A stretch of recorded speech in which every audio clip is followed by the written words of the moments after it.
Hey everyone, it's David Sirota. So there's been a huge fight over healthcare in Washington right now, where the Democrats and the Republicans are battling over a proposed repeal of Obamacare.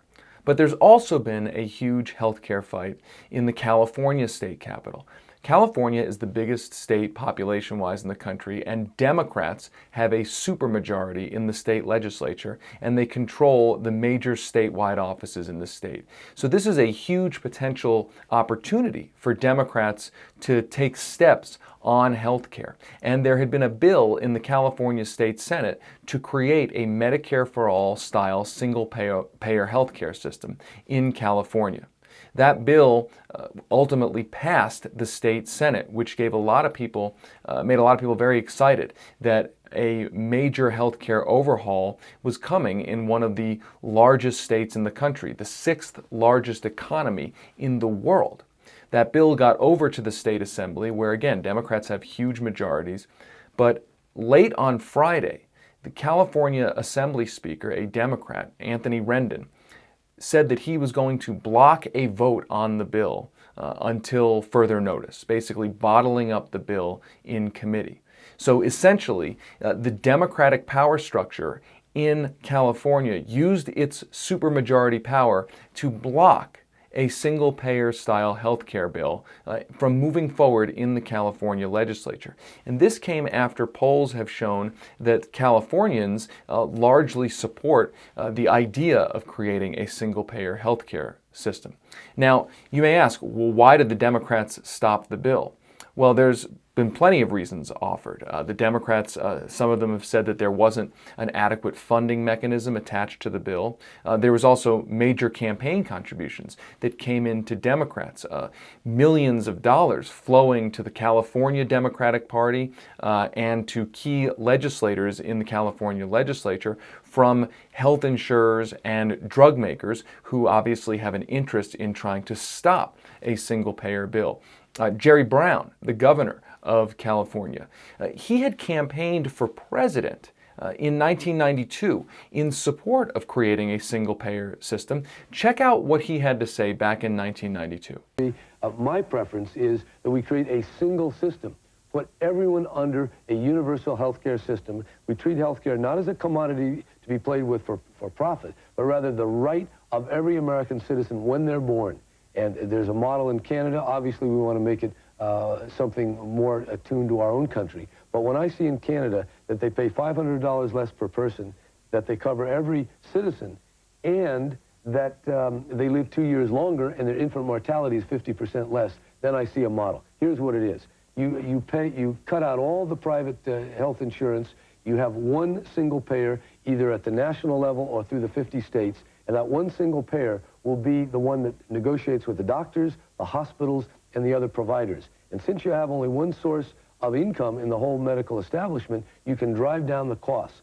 With the holding down of the costs, you can eliminate the intermediary, the middleman, the bureaucracy. In some of these hospitals, there's more people doing the billing than there are in direct patient care on an 8-hour shift. It doesn't make any sense. But through a single payer, as we've seen in Canada, you can eliminate tremendous amounts of paperwork, both for the doctors, the hospitals, and the part of the insurance companies. Now, the reason you should hear Brown say that is because Jerry Brown has been one of the Democrats who has not officially supported the single-payer bill. He actually came out a few months ago and was perceived to be opposing it. He made some comments about where are we going to get the funding for it. So he has basically not been supportive of that bill. And most insiders in Sacramento have said that he wasn't very supportive of that legislation moving forward. So a bit of a flip-flop here for Jerry Brown, who of course who took a lot of money from health insurers and drug makers in his gubernatorial campaign. That was one thing that changed. I mean, in 1992, he ran for president campaigning for single payer. Then he got a bunch of campaign cash from the health care industry, and now is governor of the state and has not been supportive of moving forward that single-payer health care bill. In the legislature, the Assembly Speaker who bottled that bill in committee, I mean, here are some stats for you. He has taken in more than $82,000 from business groups and healthcare companies that officially lobbied against the bill. In all, he received more than $101,000 from pharmaceutical companies, another $50,000 from major insurers. That's just one legislator. At International Business Times, in our story reviewing all of this, we looked at all the campaign finance data, and here's some other stats that we found. The Democratic members of the Democratic Assembly Caucus that essentially are not going to be voting on that bill, they received $2.7 million from donors in the pharmaceutical and health insurance industries in just the last 3 election cycles. So even though California is a big Democratic state, considered one of the most liberal states in the country, there is a huge amount of healthcare industry money that has flowed into Democratic Party coffers right before the Democrats moved to block a vote on the single-payer bill. Now, what's interesting here, and I want to underscore that part, is that Anthony Rendon has said that the bill, when it came over from the Senate, was, he called it, quote, woefully incomplete. And the proponents of the bill, though, have said, well, you know, you're the Speaker of the Assembly. Part of your job and part of the power that you have is to complete the bill.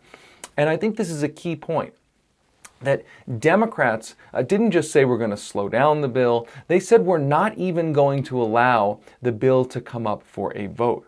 And the bill included language in it saying that if this system passes, if this bill passes, and there isn't adequate funding in the bill to have it go forward, the system will not be launched until there is adequate funding. So the proponents of this bill have basically said that the Democrats in the California Assembly created an argument that is disingenuous, that they're saying this bill isn't complete, yet they themselves have the power to complete it. They just refuse, at least right now, to exercise that power. Now, Rendon has said that he doesn't want this bill to be considered killed completely, dead completely. He said there's still the 2018 legislative session, but for now, the bill, he said, will not get out of committee, will not be allowed to have a vote in the Assembly. Groups like the California Nurses Association have said that's unacceptable. They are still pushing for a vote, and there seems to be something of a civil war going on inside the California Democratic Party. The party chairman himself, who was a former aide to Anthony Rendon, has said he wants to see, and the California Democratic Party wants to see, the single-payer bill move forward. But you have key Democrats in the legislature who are not allowing it to move forward. Stay tuned. This is going to continue to be a big fight. California has been hammered by higher premiums, higher healthcare premiums. So there still is a healthcare problem in the state, as there is throughout the country in terms of people dealing with insurance premiums and the like. And I think this particular fight is not going away anytime soon.